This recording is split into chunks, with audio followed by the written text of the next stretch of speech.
ายการความรู้ทางกฎหมายใจมีกฎหมายรัฐธรรมนูญเป็นมูลมังสืบไว้ให้รู้รายการนี้พวกเขาจะให้ทานได้รับฟังการตอบจดหมายการสนทนาด้านกฎหมายเพื่อเพิ่มทวียุติธรรมซึ่งมีให้ทานได้รับฟังทุกๆวันจันทร์วันพุธและวันศุกร์ในเวลา 12:30 น. หา 13:00 น. เรานับวันสดใสดวงดอกไม้ไข่กี่พันทั่วนาแดนจำปาหุ่งเฮืองเจริญก้าวหน้าพวงภาษานับวันเข้มแข็งทั้งนี้สวัสดีท่านผู้ฟังที่เคารพและรักแพง30 นาทีต่อจากนี้ขอนำพาทานเข้าสู่รายการความรู้ทางด้านกฎหมายซึ่งรับหน้าที่ดำเนินรายการโดยเพ็งภวันอินทวงศ์ท่านผู้ฟังพวกเฮามาพบกันเป็นประจำทุกๆวันจันทร์วันพุธและก็วันศุกร์เวลา 12:30 ถึงเวลา 13:00 น. ทางคืนวิทยุ FM 103.7 เมกะเฮิรตซ์วิทยุกระจายเสียงแห่งชาติทางคืนระบบ AM และก็ระบบ FM ท่านผู้ฟังที่รักแพงรายการความรู้ทางด้านกฎหมายของเฮาเป็นรายการที่นำเสนอเนื้อในจิตใจของรัฐธรรมนูญและกฎหมายให้กับท่านผู้ฟังได้รับฟังทั้งนี้ก็เพื่อเป็นการประกอบส่วนเข้าในกระบวนการสร้างรัฐเฮาให้กลายเป็นรัฐที่ปกครองโดยกฎหมายก็ดังที่พวกเราพูดนำกันแล้วว่าท่านผู้ฟังที่รักแพงการสร้างรัฐที่ปกครองโดยกฎหมายนั้นมันแม่นการสร้างกฎหมายให้เป็นระบบครบสุดเข้าในทุกโครงเขตเวียกงานที่ต้องมีกฎหมายเป็นบอนอิงในการจัดตั้งปฏิบัติหน้าที่เวียกงานอยู่ในทุกแขนงการนอกจากที่จะเฮ็ดหน้าที่สร้างและปรับปรุงกฎหมายแล้วท่านผู้ฟังในการสร้างรัฐที่ปกครองโดยกฎหมายนั้นมันเรียกร้องให้มีการสร้างสติเคารพและจัดตั้งปฏิบัติกฎหมายให้กับทุกสันคนอยู่ในสังคมแต่ก่อนจะเฮ็ดหน้าที่การสร้างสติเคารพและจัดตั้งปฏิบัติกฎหมายนั้นมันก็เรียกร้องให้มีการโฆษณาเผยแพร่กฎหมายให้แก่ทุกสันคนอยู่ในสังคมของพวกเราได้รับรู้ซะก่อนและการโฆษณาเผยแพร่กฎหมายให้กับทุกสันคนอยู่ในสังคมนั้นท่านผู้ฟังที่รักแพงก็บ่หมายความว่ามันจะเป็นหน้าที่รับผิดชอบของภาคส่วนที่เกี่ยวข้องเพียงอย่างเดียวแต่มันยังต้องเรียกร้องให้ทุกภาคส่วนอยู่ในสังคมประกอบส่วนมีสติตื่นตัวสูงเข้าในกระบวนการเรียนรู้และก็สอบรู้รัฐธรรมนูญและกฎหมายที่ติดพันกับชีวิตการเป็นอยู่ของตนเองนั้นเพื่อนำใช้เข้าในการเคลื่อนไหวดำรงชีวิตอยู่ในสังคมให้ติดพันกับกฎหมายท่านผู้ฟังและสำหรับรายการความรู้ทางด้านกฎหมายของพวกเรามื้อนี้ท่านผู้ฟังที่มาพบกับท่านนั้นผู้ดำเนินรายการจะได้นำเสนอเกี่ยวกับปัญหากฎหมายว่าด้วยการศึกษาของสปป.ลาวของพวกเฮาฉบับปรับปรุงปี 2007 ซึ่งผู้ดำเนินรายการจะนำเสนอบางเนื้อในบางจิตใจของกฎหมายดังกล่าวให้กับท่านผู้ฟังได้รับฟังทั้งนี้ก็เพราะว่าพวกเฮามาพบกันมื้อนี้ก็เป็นเดือนกันยายน2016เนาะท่านผู้ฟังซึ่งว่าเดือนกันยายนนี้ก็เป็นเดือนแห่งการไขสุเฮียนใหม่ของสปป.ลาวของพวกเฮาซึ่งเป็นเดือนที่พ่อแม่ผู้ปกครองหลายท่านก็ได้สำเร็จเสร็จสิ้นในการหาการเกียมเงินไขต่างๆให้แก่ลูกหลานของตนเข้าในการศึกษาเรียนสำเร็จเสร็จสิ้นไปแล้วและน้องๆนักศึกษาก็พวมเบิกบานมนชื่นกับการไขสุเฮียนใหม่สุข 2016-2017 หลายๆสถาบันการศึกษาของพวกเฮาก็ได้เปิดรับเอานักศึกษาเป็นที่เรียบร้อยแล้วและก็ยังจำนวนหนึ่งที่ยังกะเกียมอยู่บ่ว่าจะเป็นสามัญศึกษาวิชาชีพศึกษาและการศึกษาชั้นสูงเนาะท่านผู้ฟังที่รักแพงแต่ก่อนจะไปเข้าสู่เนื้อในจากทางรายการนั้นผู้ดำเนินรายการจะให้ท่านไปพักรับฟังเสียงเพลงจากทางรายการของปหสกลเพื่อความมวลความซื่นกลับมาในระยะหน้าผู้ดำเนินรายการจะสืบต่อนำเสนอเนื้อในของกฎหมายว่าด้วยการศึกษาฉบับปี 2017 ให้กับท่านผู้ฟังได้รับฟัง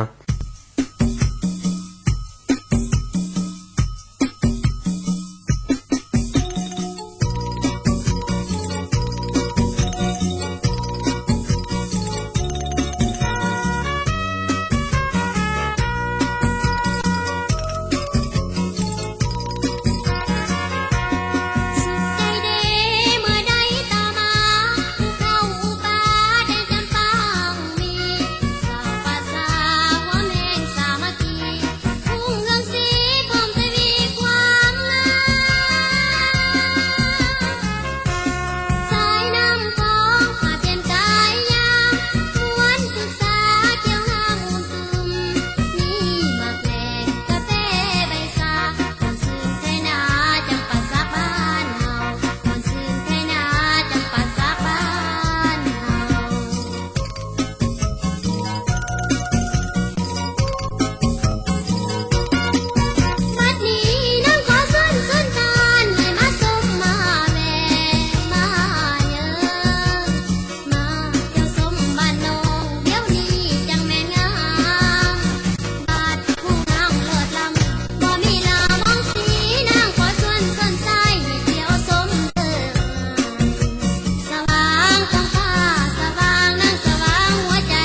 กลับเข้ามาสู่ในระยะนี้ขอนำพาทานเข้าสู่เนื้อในรายละเอียดจากทางรายการดังที่ผู้ดำเนินรายการเว้าในเบื้องต้นท่านผู้ฟังว่าผู้ดำเนินรายการจะได้นำเสนอเนื้อในจิตใจของกฎหมายว่าด้วยการศึกษาฉบับปี 2017 ให้กับท่านผู้ฟังแต่ก่อนจะไปเข้าสู่เนื้อในบางเนื้อในของกฎหมายดังกล่าวนั้นผู้ดำเนินรายการขอยกบางปัญหาเพื่อเป็นตัวอย่างเสื่อมโยงไปหาเนื้อในจิตใจของกฎหมายที่สังคมของพวกเฮาในระยะผ่านมาก็คือปัจจุบันที่เข้าใจเกี่ยวกับการศึกษาท่านผู้ฟังที่ฮักแพงในระยะผ่านมาก็คือปัจจุบันสังคมเฮาจำนวนหนึ่งยังเข้าใจกับระบบการศึกษาแห่งชาติของพวกเฮาบางกรณีที่ยังบ่ทันจะแจ้งบ่ได้ท่านผู้ฟังผู้ดำเนินรายการขอยกอย่างเช่นว่าพ่อแม่ผู้ปกครองบางท่านเนาะยังถือการศึกษานี่ว่าเป็นให้บุริมสิทธิ์แก่เพศใดเพศหนึ่งอย่างเช่นบางท่านก็คิดว่าโอ้การศึกษานี่สำหรับเพศหญิงนี่บ่จำเป็นต้องได้รับการศึกษาสูงดอกบ่จำเป็นต้องไปเรียนวิชาชีพอย่างต่างๆสำหรับเพศหญิงต้องเรียนจบสามัญแล้วก็พอแล้วออกมาอยู่เรือนนำพ่อนำแม่สร้างครอบครัวพ่อแม่ผู้ปกครองบางท่านก็เข้าใจคือในนั้นการศึกษาเหมาะสมแต่กับเพศชายลูกชายสุขอยู่ส่งเสริมให้ศึกษาหำเรียนตามความสามารถสูงสุดแต่เพศหญิงคิดว่าเป็นอันที่บ่สมควรจะไปส่งเสริมทั้งที่เพศหญิงนั้นลูกหญิงนั้นมีความสามารถที่จะศึกษาหำเรียนมีพรสวรรค์มีใจมักอยากศึกษาหำเรียนในสาขาวิชาชีพใดหนึ่งแต่พ่อแม่ผู้ปกครองบ่ส่งเสริมอันนี้ก็มีอยู่ในสังคมเฮาปัจจุบันก็คือในระยะผ่านมานอกนั้นในการขอดประสานสมทบระหว่างสังคมก็คือพ่อแม่ผู้ปกครองกับสถาบันการศึกษาในการเฮ็ดหน้าที่ศึกษาอบรมสั่งสอนน้องๆนักศึกษาพ่อแม่ผู้ปกครองบางท่านก็คิดว่ามันเป็นภาระและหน้าที่ของสถาบันการศึกษาในการศึกษาหำเรียนในการฝึกฝนหล่อหลอมให้แก่น้องๆนักศึกษาบางครอบครัวก็บ่สนิทติดแทบบ่ขาดการติดตามลูกหลานของตนในการศึกษาหำเรียนคิดว่ามันเป็นภาระและหน้าที่ของสถาบันการศึกษาอันนี้คือความเข้าใจในระยะผ่านมาก็คือปัจจุบันของสังคมเฮาจำนวนหนึ่งเนาะท่านผู้ฟังฉะนั้นว่าต่อกับปัญหาดังกล่าวนี้ผู้ดำเนินรายการอยากยกเอาบางเนื้อในของกฎหมายการศึกษาที่ติดพันกับปัญหาดังกล่าวนี้มานำเสนอให้กับท่านผู้ฟังได้รับฟังว่ากฎหมายการศึกษานี้เพิ่นกำหนดขึ้นอะไรท่านผู้ฟังสำหรับกฎหมายว่าโดยการศึกษาฉบับปรับปรุงปี 2017 นี้จุดประสงค์ก็แม่นกำหนดหลักการระเบียบการมาตรการเกี่ยวกับการคุ้มครองติดตามกวดกาการเคลื่อนไหวเวียกงานศึกษาทั้งนี้ก็แม่นเพื่อพัฒนาเวียกงานดังกล่าวนี้ให้ได้มาตรฐานมีคุณภาพมีความยืนยงแน่ใส่พัฒนาทรัพยากรมนุษย์ให้กลายเป็นพลเมืองดีมีคุณสมบัติศีลธรรมปฏิวัติมีความรู้ความสามารถทั้งมีวิชาชีพมีความสำนิสำนานมีสุขอนามัยผู้รักษาและส่งเสริมศิลปะวัฒนธรรมฮีตของประเพณีอันดีงามของชาติเฮาสามารถเชื่อมโยงเข้ากับภาคพื้นและสากลประกอบส่วนเข้าในการปกปักรักษาและก่อสร้างสาพัฒนาประเทศชาติอันนี้แม่นคือจุดประสงค์ของกฎหมายว่าด้วยการศึกษาของพวกเฮาและนอกนั้นท่านผู้ฟังที่รักแพงต่อกับระบบการศึกษาของสปปลาวของพวกเฮานี้เว้าถึงภาครัฐของพวกเฮารัฐของเฮานี้ได้เอาใจใส่ถือเอาเวียงงานการศึกษานี่เป็นเวียงงานใจกลางท่านผู้ฟังของการพัฒนาทรัพยากรมนุษย์และส่งเสริมทุกเพศไว้ทุกเผ่าให้เข้าถึงการศึกษาอันนี้คืออันที่1ที่รัฐของเฮาได้เอาใจใส่อันที่2ก็แม่นได้เอาใจใส่ขยายการศึกษาก่อนวัยเรียนส่งเสริมสุขภาพโภชนาการขั้นพื้นฐานในโรงเรียนและกำหนดเอาการศึกษาภาคบังคับเป็นการศึกษาที่บ่ได้เสียค่ายกเว้นกรณีที่ได้กำหนดไว้ต่างหากและอันที่3รัฐพวกเฮานี้ได้เพิ่มทวีการลงทุนใส่การพัฒนาการศึกษาให้มีคุณภาพขยายตัวอย่างทั่วถึงพร้อมกันนั้นก็เอาใจใส่ในการสร้างพัฒนาและมีนโยบายต่อครูบุคลากรการศึกษาและผู้เรียนอย่างเหมาะสมอันที่3ส่งเสริมการลงทุนเขาในการศึกษานี่คืออะไรท่านผู้ฟังเนาะสำหรับรัฐการลงทุนของรัฐแม่นการสนองงบประมาณให้แก่การพัฒนาทรัพยากรมนุษย์ก่อสร้างพื้นฐานโครงล่างสนองพาหนะ วัตถุอุปกรณ์สื่อการเรียนการสอนสิ่งอำนวยความสะดวกต่างๆท่านผู้ฟังในเวียกงานการศึกษารวมทั้งเวียกงานส่งเสริมสุขภาพและโภชนาการต่างๆแรงทุนนี้ได้มาจากสายทานผู้ฟังอันที่1และแม่นได้จากงบประมาณของรัฐของพวกเราอันที่2แม่นได้จากการช่วยเหลือของชุมชนบุคคลนิติบุคคลครอบครัวและองค์การจัดตั้งต่างๆของสังคมทั้งภายในและต่างประเทศอันนั้นแม่นแรงทุนเขาในการส่งเสริมการศึกษาในการลงทุนเขาในการศึกษานี้ท่านผู้ฟังรัฐเฮานอกจากที่รัฐของพาลงทุนเองแล้วก็ยังมีการลงทุนของเอกชนอย่างเช่นบุคคลนิติบุคคลและการจัดตั้งเอกชนทั้งภายในและต่างประเทศที่ลงทุนใช้ในการศึกษาได้รับการส่งเสริมในการสร้างตั้งสถานการศึกษาระดับต่างๆเปิดการเรียนการสอนตามระบบการศึกษาแห่งชาติและตามหลักสูตรที่กระทรวงศึกษาธิการและกีฬาอนุมัติเพื่อบริการให้แก่สังคมตามที่ได้กำหนดไว้อยู่ในกฎหมายและระเบียบการเกี่ยวกับการศึกษาเนาะอันนี้ว่าถึงคือการลงทุนของภาคเอกชนเนาะท่านผู้ฟังก็สิได้เห็นและก็ได้สัมผัสอยู่ในสปปลาวของพวกเฮาก็มีสถาบันหลายสถาบันที่เป็นของเอกชนเนาะอันนั้นก็เว้าถึงว่านโยบายของรัฐของเรานอกจากที่รัฐเฮาเองมีการลงทุนเข้าในการศึกษาแล้วก็ยังส่งเสริมให้ภาคเอกชนมีการประกอบส่วนนั่นมีคือในนั้นสำหรับการลงทุนก็คือ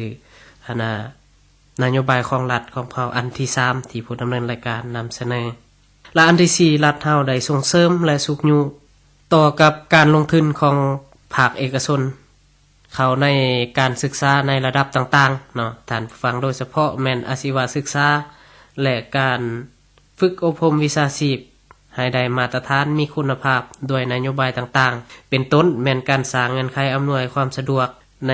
ด้านนโยบายด้านสินเชื่อยกเว้นหรือลดผ่อนภาษีอากรและค่าธรรมเนียมต่างๆตามกฎหมายและระเบียบการศึกษาให้แก่บรรดานักลงทุนที่ได้ลงทุนเขาในการศึกษาภาคเอกชนอยู่ในสปปลาวของพวกเฮาเนาะท่านผู้ฟังที่ฮักแพงอันนั้นแม่นนโยบายการส่งเสริมเวียกงานการศึกษาแห่งชาติของรัฐของพวกเฮาเห็นได้นำกันอย่างจะแจ้งท่านผู้ฟังที่ฮักแพงว่ารัฐของพวกเฮานี้ได้ถือเอาเวียกงานการศึกษานี่เป็นเวียกงานใจกลางและเป็นเวียกงานบริมสิทธิ์ในการพัฒนาทรัพยากรมนุษย์รวมทั้ง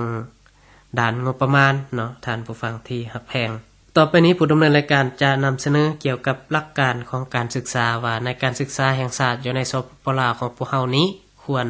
ปฏิบัติตามหลักการคือใดของภาคส่วนที่เกี่ยวข้องบ่ว่าจะเป็นสถาบันการศึกษาสังคมและน้องๆนักศึกษาควรจะเคลื่อนไหวเวียกงานการศึกษานี้คือใดโดยอิงใส่กฎหมายก็กำหนดอยู่6หลักการใหญ่ท่านผู้ฟังที่ฮักแพง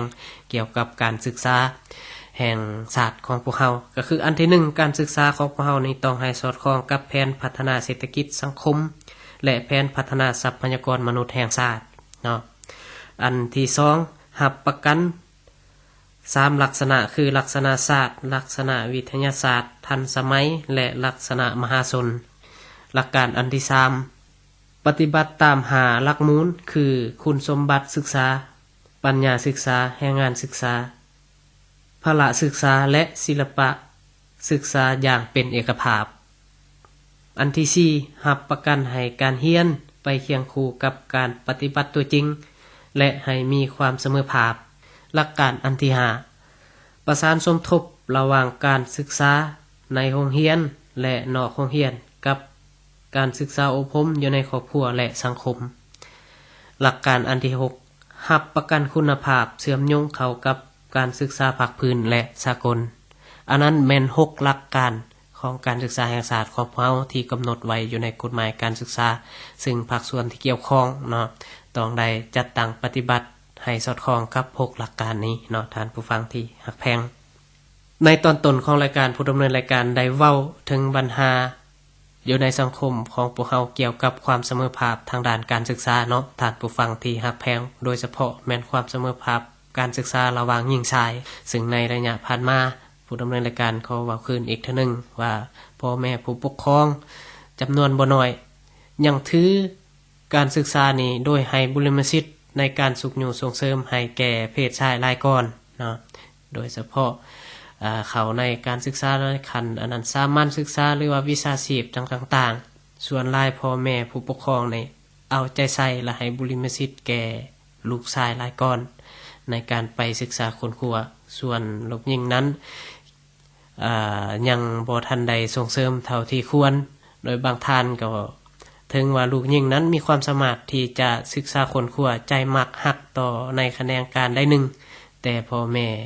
บ่สุขอยู่ส่งเสริมเนาะอันนี้คือปัญหาที่บ่มสอนอยู่ในสังคมของพวกเราในระยะผ่านมาต่อกับปัญหาดังกล่าวนี้ท่านผู้ฟังที่ฮักแพง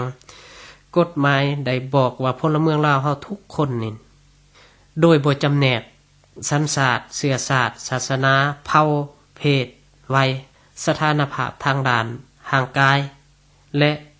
ด้านเศรษฐกิจสังคมล้วนแล้วแต่มีสิทธิ์ได้รับการศึกษาที่มีคุณภาพท่านผู้ฟังการเรียนรู้ตลอดชีวิตอย่างเท่าเทียมกันทางด้านกฎหมายและระเบียบการเกี่ยวกับการศึกษาในที่นี้ก็หมายความว่าพลเมืองลาวของเราทุกคนท่านผู้ฟังมีสิทธิ์เสมอภาพกันทางด้านการศึกษาตามเงื่อนไขและก็ความสามารถของตนเองซึ่งรัฐของพวกเราส่งเสริมบ่กีดกันเพศเผ่าความเชื่อถือทางด้านศาสนาสถานะทางด้านเศรษฐกิจสังคมทุกสาขาวิชาชีพเปิดให้ทุกสันคนได้เข้าศึกษาคนครัวตามใจมักของตนเองและก็ตามเงื่อนไขของตนเองที่มีอยู่แล้วแต่เงื่อนไขของพลเมืองลาวของพวกเราผู้ใดท่านใดมีเงื่อนไขมีความสามารถส่งเสริมลูกหลานและลูกหลานมักฮักในสาขาวิชาชีพใดอันนี้รัฐเฮาบ่จำกัดกฎหมายบ่ห้ามเนาะท่านผู้ฟังที่ฮักแพงโดยเฉพาะระหว่างหญิงชายอันนี้แม่นมีความเท่าเทียมกันท่านผู้ฟังระหว่างหญิงชายเนาะบ่ว่าจะเป็นศึกษาการศึกษาหรือว่าทางด้านการเมืองเศรษฐกิจสังคมก็มีความเสมอภาพกันระหว่างหญิงชายเนาะดำเนินธุรกิจผู้หญิงก็สามารถดำเนินได้ผู้ชายก็สามารถดำเนินได้ประกอบส่วนเขาอยู่ในหน้าที่การเมืองเนาะทางด้านการเมืองบ่ว่าจะเป็นการสมัครเลือกตั้งรับสมัครเลือกตั้งผู้หญิงก็มีสิทธิ์เสมอภาพกับเพศชายเนาะบ่จำแนกอันนี้การศึกษาก็เช่นเดียวกันท่านผู้ฟังเนาะอันนั้นผู้ดำเนินรายการอยากเว้าถึงความเสมอภาพทางด้านการศึกษาและการส่งเสริมการศึกษาที่รัฐของพวกเรามีการส่งเสริมการศึกษาขึ้นในใดที่กำหนดไว้อยู่ในกฎหมายอย่างแจ่แจ้งท่านผู้ฟังและอีกปัญหาหนึ่งผู้ดำเนินรายการอยากนำเสนอให้กับท่านผู้ฟังได้ฟังอีกเติมการประสานสมทบกันการมีส่วนร่วมระหว่างสังคมก็คือพ่อแม่ผู้ปกครองเนาะกับสถาบันการศึกษาอันนี้เป็นข้อที่สำคัญท่านผู้ฟังที่ฮักแพงดังที่ผู้ดำเนินรายการยกในเบื้องต้นว่าในระยะผ่านมาพ่อแม่ผู้ปกครองก็ทิมไปให้สถาบันการศึกษาสถาบันการศึกษาก็ทิมให้กับพ่อแม่ผู้ปกครองในการศึกษาอบรม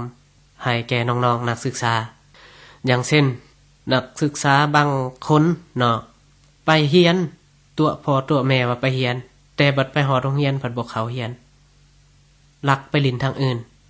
เนาะไปเล่นเกมไปห้านบันเทิงไปมั่วซุมสิ่งเสพติดอีหยังต่างๆพ่อแม่ผู้ปกครองก็คิดว่าลูกเมาเรียนทางโรงเรียนเพิ่นบ่เห็นบัดสุดท้ายพ่อแม่ฮู้นำลังว่าอ้าวลูกเฮาคือว่าไปโรงเรียนทุกมื้อเป็นหยังทางสถาบันคือว่าว่าผู้เกี่ยวนี้บ่มาเรียนเท่านั้นเดือนเท่านี้เดือนเนาะมีปัญหาเกิดขึ้นอันปัญหาดังกล่าวนี้แหละท่านผู้ฟังที่ฮักแพงย้อนคอดการประสานงานระหว่างการประสานสมทบระหว่างสถาบันการศึกษากับครอบครัวกับสังคมถ้าพวกเราขาดการประสานสมทบมันจะเกิดปัญหาดังกล่าวนี้ขึ้นฉะนั้นว่าอยู่ในกฎหมายจึงว่าสังคมครอบครัวและสถาบันการศึกษานี้ต้องได้ประสานกันอย่างกลมเกลียวเนาะมีการพบปะสนทนานำกัน อย่างเป็นปกติเนาะอย่างเช่นว่าอยู่โรงเรียนกับสถาบันการศึกษาติดตามน้องๆนักศึกษาในอย่างใกล้ชิดเวลาบ่อยู่โรงเรียนพ่อแม่ผู้ปกครองก็คือครอบครัวก็ต้องได้เฮ็ดหน้าที่ติดตามศึกษาอบรมให้แก่น้องๆนักศึกษาเช่นเดียวกันเพื่อให้ข้าเจ้านั้นได้มีสติอยู่ตลอดเวลาเข้าในการศึกษาค้นคว้าท่านผู้ฟังที่ฮักแพงเนาะบ่หมายความว่าโอ้อย่าละเฮาพ่อแม่ผู้ปกครองในเฮ็ดหน้าที่หาทุนหาฮ้อนส่งเสริมแล้วส่วนว่าศึกษาอบรมให้ข้าเจ้าเรียนได้สิเก่งสิใดนั้นเมื่อเฮือนเฮ็ดใดนั้นครูอาจารย์เพิ่นบอกมาแต่โรงเรียนแล้วล่ะยังบ่พอเนาะท่านผู้ฟังมาฮอดเฮือนแล้วพ่อแม่ผู้ปกครองเฮาก็ต้องได้ติดตามอีกตื่มศึกษาอบรมสั่งสอนเรียนรู้ให้ข้าเจ้าอีกตื่มเนาะท่านผู้ฟังที่รักแพงอันนั้นผู้ดำเนินรายการอยากเสนอขณะนั้นว่าสถาบันการศึกษาสังคมก็คือพ่อแม่ผู้ปกครองต้องได้มีการประสานสมทบกันอย่างกลมเกลียวเนาะคันถ้าพวกเฮาบ่มีการประสานสมทบกันอย่างกลมเกลียวแล้วท่านผู้ฟังก็แน่นอนก็สิมีปัญหาปรากฏการณ์ย่อท้อหลายๆอันเกิดขึ้นถึงว่าภาครัฐเฮาจะมีสถาบันการศึกษาที่ดีมีหลักสูตรการเรียนการสอนที่ดีมีคุณภาพเทียบเท่ากับสากลเพียงใดก็ตามถ้าสังคมของพวกเฮาระหว่างสถาบันการศึกษาพ่อแม่ผู้ปกครองและภาคส่วนอื่นๆอยู่ในสังคมนี้หากขาดการประสานสมทบน่าสุขอยู่ช่วยเหลือกันอย่างกลมเกลียวแล้วมันก็จะเฮ็ดให้การศึกษาของพวกเฮานี้บ่ไปถึงคุณภาพที่ดีที่สุดเนาะอันนี้ผู้ดำเนินรายการขอฝากไว้กับท่านผู้ฟังแต่น่าเสียดายท่านผู้ฟังเวลาของพวกเฮาก็หมดลงพอดีฉะนั้นว่าผ่านการนำเสนอบางปัญหาบางเนื้อในของกฎหมายว่าด้วยการศึกษาหากยังบ่จะบ่แจ้งยังบ่ครบบ่ถ้วนหรือว่ามีอันผิดพลาดประการใดผู้ดำเนินรายการก็ขออภัยมายังท่านผู้ฟังทุกๆท่านในนาทีนี้ถ้าว่าท่านผู้ฟังมีความสนใจต่อกับปัญหาดังกล่าวเนาะหรือว่าท่านอยากตำหนิติชมทางรายการของเฮาก็สามารถตำหนิติชมได้ซึ่งท่านสามารถโทรมาที่เบอร์0212643357 0212643357หรือว่าท่านจะเขียนจดหมายมาที่ตู้ปน310วิทยุกระจายเสียงแห่งชาติของพอก็ได้มาฮอดนี้ผู้ดำเนินรายการขอถือโอกาสนี้จากลาท่านผู้ฟังไปก่อนพวกเราพบกันใหม่ในมื้อหน้าสำหรับมื้อนี้ขอกล่าวคำว่าสบายดี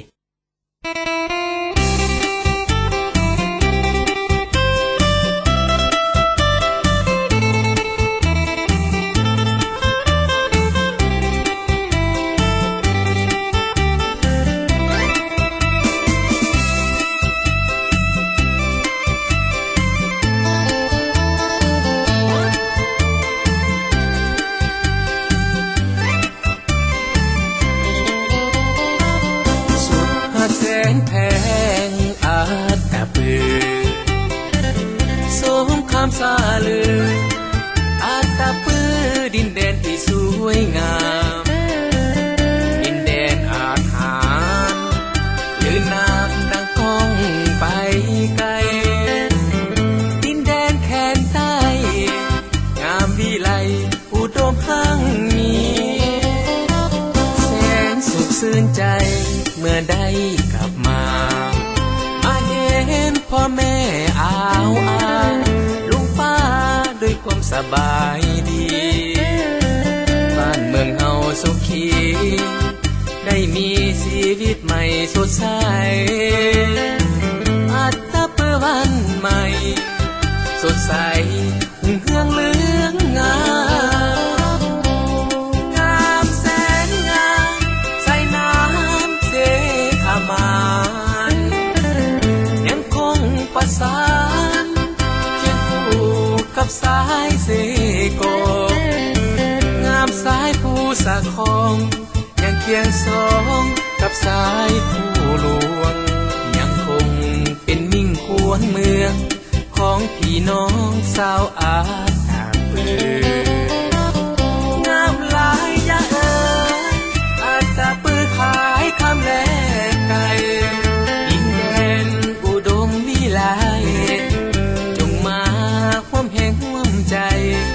ก้าวเดินไปสร้างสา ฒนาก้าวเดินตามภาคนำพาปกปักสร้างสาอัตตาเพื่อบ้านเฮา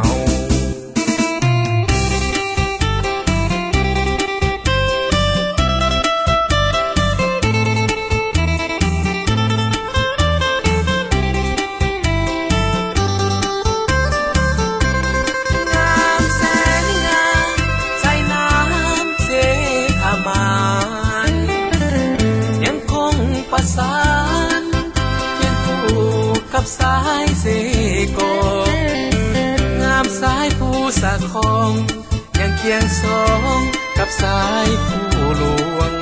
ยังคงเป็นมิ่งควรเมืองของพี่น้องสาวอาตาปืองามหลายยะเอ๋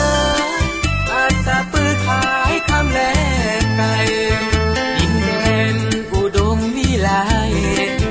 จงมาพร้อมแห่งร่วมใจก้าวเดินไปสร้างสาพัฒนาก้าวเดินตามภาคนำพาปกปักสร้างสาอัตตาเพื่อบ้านเฮาปกปักสร้างสาอัตตาเพื่อบ้านเฮา